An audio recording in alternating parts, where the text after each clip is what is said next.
I had to. Well, I could, but I would like to too.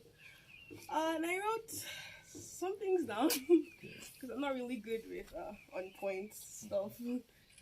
Uh, Testimony. Okay. From the onset, I've known he existed. From the beginning, it was him that I really needed. Thinking back, because we're from a Christian home, Christian parents, he was really like he was defined to me. He's God, he's Lord, he's all that should be. I never knew him for me. No matter how much my parents tried to get me to read my Bible and get to know him, he was who they told me he was, and as long as I accepted that, that was okay.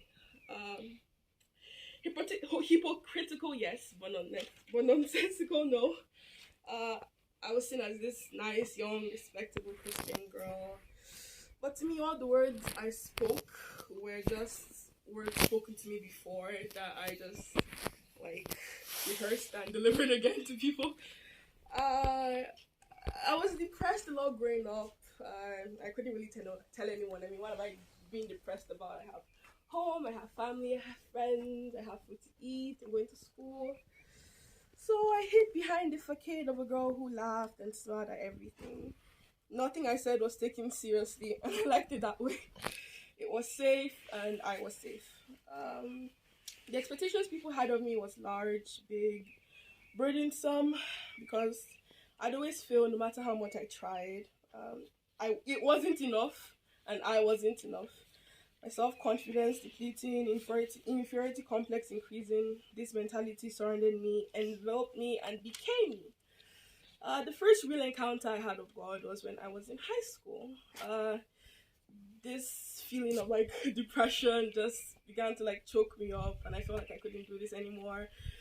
And I didn't want to do this anymore. And I remember one afternoon I was crying alone in our room, and I just like felt like giving up. I was so tired, and the only thing that came to my mind at that moment was to pray. And I prayed. I sincerely, earnestly prayed. And for one of the first times I remember, I felt him. I felt his presence. I felt his love for me. He drew me near and held me in his arms. Not physically, but it felt like he did. Uh, and that's what gave me more strength and will to hang on. I mean, the struggles didn't end there. It was good for a time, but then I withdrew and it was gone. I began to relive my life the exact same way or worse. And I lived barely hanging by a thread, but alive nonetheless. I had a lot of anger at the world and at everyone at life. And that was how my life was for a very long time. But the encounter that changed me and turned my life 360 and made me question everything I thought to be real happened with Ruby. We're walking one day, we're taking one of our usual walks, and then I remember it was early in the morning, and Ruby was like, Rhoda, she asked me about guilt and about not leaving the past behind, and I began to remember all the guilt I felt towards everyone, towards myself, towards my spiritual life and my actions. And that very morning, Ruby and I agreed to go on this journey of grace together. Uh, to become a solace for each other. And even though we were twins, I felt so far away from her, like you would feel with a cousin you just met, that you have been told about all your life. But that day I felt more closer to her than I ever had. And then we each took the Lord's hand and walked. It wasn't all beds of roses, but he came into my life, broke down all my walls, and stayed there. And as soon as I gave him my heart sincerely, he made me new, he made me feel enough.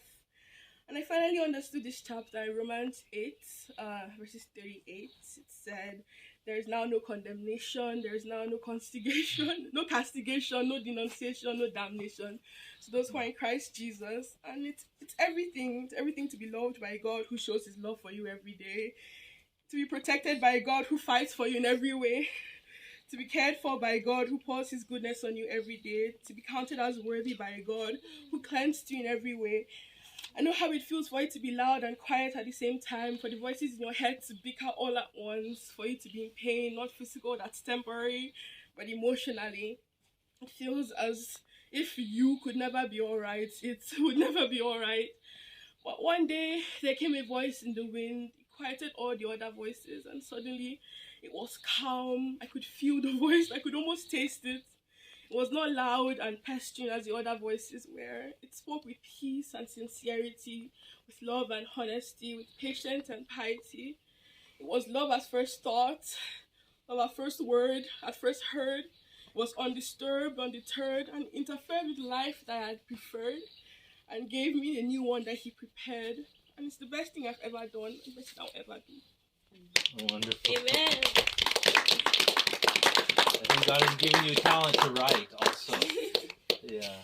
So, would either of you guys like to say something to Rhoda before she gets baptized?